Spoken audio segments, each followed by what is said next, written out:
For the local economy, sheep farming in Gunung Kidul is a crucial, long-standing tradition.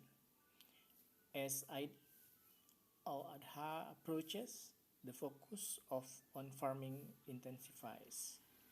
Small-scale local farmers begin the careful process of preparing and caring for their best sheep.